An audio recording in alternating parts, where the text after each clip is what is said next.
আদম আলাইহিস সালামকে বানাবার আগেও তো নবীজির নবী ছিলেন। উনি নবী হয়েছেন কত বয়সে? 40 বছর বয়সে। তাহলে 40 বছর বয়স মানে তো জীবনের মূল টাইমটা প্রায়। তো এই 40 বছর পর্যন্ত উনি নিজে তো নবীই ছিলেন না, উনি নবী হয়েছেন তারপরে। এটা তিরমিজি শরীফের হাদিস, কুনতু নবিয়্যা, আমি তখনই নবী ছিলাম। কখন? আদম বাইনার রূহে ওয়াল জাসাদি, আদম আলাইহিস সালামের যখন অস্তিত্ব হয়নি তখন কিন্তু আমি নবীর নূর, আমি নবী ছিলাম, নবী হিসেবে ছিলাম। তো আল্লাহ আমাকে সেখান থেকে নামালেন জমিনে কার মাধ্যমে? আদম আলাইহিস সালামের পিঠের মাধ্যমে। তারপরে কি? ফাজালানি ফি সুলবি নূহিন ফিস সাফিনা, যে গোটা তুফান হয়েছিল, গোটা সাইলাব হয়েছিল, সবাই ধ্বংস হয়েছে, কিন্তু নূহ আলাইহিস সালাম এবং ওনার সাথে যারা ছিলেন আল্লাহ ওনাদেরকে বাঁচিয়েছেন। আমাদের নবী বলতেছেন নূহ আলাইহিস সালামের পিঠের মধ্যে তখন আমি ছিলাম ওই সফিনার মধ্যে। জোরে বলুন সুবহানাল্লাহ। এটা বাণী নবী। আমি তখন ছিলাম ওই নৌকাতে। কিভাবে ছিলাম? বলে ফিসুলবে নূহ, আমি নূহ ইসলামের তখন পিঠে ছিলাম। তারপরে কি?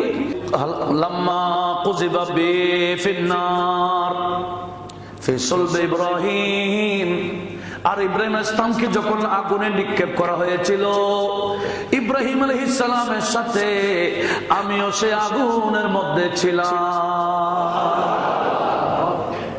এটা সরাসরি নবীজির বাণী। তারপরে ফালাম ইয়াসাল ইয়ান্তাকালানি মিনাল আসলাবিল কারীমা ইলা আরহামিত তাহেরা, আল্লাহ এভাবে পবিত্র পিঠ পবিত্র পেট, পবিত্র পিঠ পবিত্র পেট, পুরুষের পিঠ মহিলার পেট, পুরুষের পিঠ মহিলার পেট, পিঠও পবিত্র পেটও পবিত্র, উভয় পবিত্রের মাধ্যমে আনতে আনতে হাত্তা আখরাজানি মিন বাইনা আবওয়াইয়া, এমনকি পবিত্র আমার পা পবিত্র আমার মা পবিত্র, এই দুই পবিত্রের মাধ্যমে আল্লাহ আমাকে এই জমিনে প্রেরণ করেছেন। তাহলে নবীজির আব্বা আম্মা কি? কিন্তু উম্মত দাবি করে বলে না, পাক মুশরিক ছিল। কত বড় বেয়াদবি! নবীজি বলছেন আমার বাপ দাদা যারা আদম আলাইহিস সালাম থেকে সব বাবা, এদিকে আমার আম্মা থেকে হযরতে হাওয়া আলাইহিস সালাম পর্যন্ত সব মা, সব পবিত্র আর পবিত্র ছিলেন, একজন মুশরিকা ছিলেন না। এটা নবীজির দাবি। আর সেই জায়গায় উম্মত দাবি করতেছেন না মুশরিকা ছিল। এরা কি নবীর শান গায়? নবীর শানে বেয়াদবি করে। এরা কি নবীর পক্ষের মানুষ? কখনো না।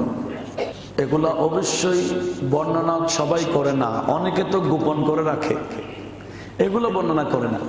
সব বর্ণনা করে, কিন্তু এই বর্ণনাগুলা গোপন করে রাখে। এই বর্ণনা গোপন করা এগুলা ইহুদিদের খাসলাত। কোরআন শরীফে আছে, এই দ্বিতীয় পারার প্রথম পৃষ্ঠাতে আছে, ওয়াল্লাযীনা আতাইনাহুমুল কিতাবা ইয়ারিফুনাহু কামা ইয়ারিফুনা আবনাহুম। এর আমার রাসূলকে যারা কিতাবী ইহুদি নাসরারা, যাদেরকে কিতাব দেওয়া হয়েছিল, এরা আমাদের নবীকে চিনতো কিভাবে? আল্লাহ একটা উদাহরণ দিয়েছেন, কামা ইয়ারিফুনা আবনাহুম, তাদের নিজের সন্তানকে চিনতে যেভাবে ভুল করত না, ঠিক আমাদের নবীকেও চিনতে ভুল করত না। কিন্তু ওয়া ইন্না ফারিকাম মিনহুম লা ইয়াকতুমুনাল হাক্কা, তাদের মধ্যে একটা দল আছে যারা নবীর শান মান মর্যাদা এগুলাকে গোপন করে রাখে। কিরকম? ওয়াহুম ইয়ালামুন, না জেনে নয়, জেনে শুনে।